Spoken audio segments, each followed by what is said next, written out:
Kasabay ng paglawak ng teknolohiya, maraming video, litrato ang mukhang makatotohanan sa unang tingin. Pero mapanlin lang pala at kaduda-duda o yung mga deepfake. May ilang personalidad na rin nabiktima at nagamit sa panloloko, pero paano nga ba natin malalaman kung ano ang peke at ano ang totoo? Alamin sa aking balita bilang kaisa sa Panata kontra Fake News. OVP 비서실장 줄레이카 로페즈의 VMMC 이전 후 Kung hindi nyo ako lubos na kilala, posibleng maniwala kayo na marunong akong mag-Korean. 좋은 아침입니다. 발리탕 할리로 환영합니다. 新消息，菲律宾国家警察 Mandarin, 对付总统萨拉杜特尔及其办公室的几名工作人员提出的sur la sécurité au Congrès après le transfert de la chef de cabinet at French. Leica Lopez au VMMC. D'autres problèmes? Pero lahat ng yan, fake. Isa ang halimbawa ng deepfake o pinekeng video, litrato o audio gamit ang artificial intelligence o AI. Bonjour et bienvenue dans Balitang Hali. At mula nang una itong umusbong noong 2017, mas nagiging makatotohanan na ang mga deepfake ngayon. Very realistic na siya ngayon in certain respects, lalo na kapag yung gumawa ng deepfake is marunong gumamit ng visual effects or visual effects artist. Paano ba ginagawa ang deepfake at bakit pahirap na itong matukoy mula sa totoo? Mula sa koleksyon ng data o impormasyon, pag-aaralan ng AI sa pamamagitan ng neural networks kung paano bubuo ng bagong imahe, audio o video base sa iuutos ng user. Dahil mas mabibilis na ang mga computer ngayon, kaya ng AI na pag-aralan ng milyong-milyong data sa loob lang ng ilang segundo. Mas madali siya ma-access ng publiko. Nagagamit nila ng app, makakapag-deepfake ka na. Tsaka kailangan mo lang ngayon ng gaming PC, kaya mo na gumawa ng deepfake sa sarili mong computer. Dahil sa dali ng paggawa ng deepfake, isa na ngayon ito sa mga ginagamit para makapanloko at magpalaganap ng fake news.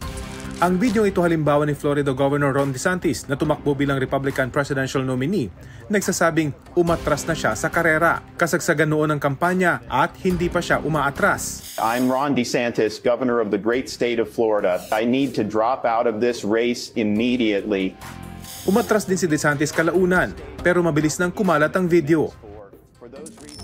Pangamba ngayon ng mga eksperto, lalo pang dadami ang mga ganitong video para manira o manling lang ng publiko. Kung makatotohanan na ang deepfake, paano natin malalaman ang totoo at sa hindi? Tignan mo na mabuti yung ngipin habang nagsasalita. Kasi minsan nag-warp yung ngipin, pati yung labi. So yun yung isang bantayan. Pero ang pinakababantayan natin is yung mensahe mismo. Tanungin natin kung may parang agenda ba itong video na pinapanood natin. Ayon sa isang eksperto, sa content o mensahe raw mismo malalaman kung ang isang video ay deepfake o hindi. Suriing mabuti kung ano ang sinasabi sa video. Tugma ba sa personalidad ng nagsasalita ang mensahe? Ito ba ang unang pagkakataon na sinabi niya ito? Dapat matuto tayo to think of the context. Ano ibig sabihin nun? Ano yung intention or mukhang intention nung content or video? May sinisiraan ba? Or mayroon bang hina-hard sell na something, products or services? Usually yun yung dalawa reputation attack or hard selling. Kung kagilagilalas ang video, alamin kung saan ito unang lumabas. Kilala ba itong website? May ibang news organization na ba na naglabas ng kaparehong video? Kung wala pa, magduda na. One of the best places to start is sino yung source. Like any journalist. Sino nagsabi niyan? Is it a credible source?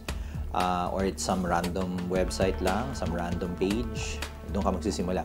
And then later, ano ba yung ina-allege ng post na yan? Dahil naglipa na ang fake news lalo't papalapit na ang eleksyon, mahalaga raw na bawat isa maging fact-checker.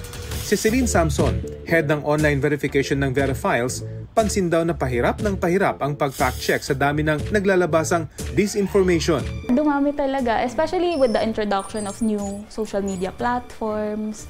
Parang nung nagsimula ako, ang karamihan ng disinformation, yung mga fake websites, yung mga fake articles, until nag-shift siya sa pag-manipulate sa photos, until nag-rise yung short-form video. Ang Verifiles, third-party fact-checking partner ng Meta, ang may-ari ng Facebook.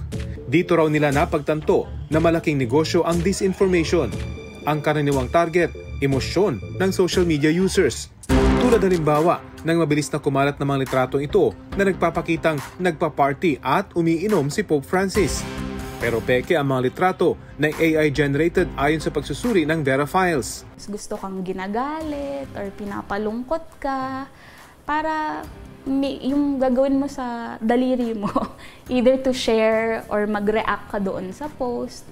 Yung kasi it translates into money for the publishers. Bukod sa fact-checking at debunking, mahalaga raw ang critical thinking o ang pag-aaral at pag-evaluate sa mga nakitang post bago ito paniwalaan. Sa ibang bansa, itinuturo na ito sa mga estudyante. Ayon kay Jenny Santos ng democracy.net.ph, minsan mas mahirap maghabol kapag lumabas na ang isang maling impormasyon. Importante po yung tinatawag din na pre-bunking kung saan sinisigurado natin na mauuna tayo sa pagpapakalat ng totoong impormasyon. Gusto po natin na mauna para po ma-frame po natin ang ating mga kababayan na ito talaga yung totoong nangyayari. Ito talaga yung facts. We can call it truth inoculation. Maging ang pamahalaan, nababahala na raw sa posibleng epekto ng fake news lalo't kulang ang regulasyon sa bansa. In the ASEAN kasi wala tayong batas about online harms. Wala rin tayong regulatory powers over social media networks and over OTTs, which is over-the-top boxes like yung mga chats, Vibers, etc. No? So that actually emboldens them to do things kasi hindi mo sila na-regulate. Wala rin maayos na reporting mechanism.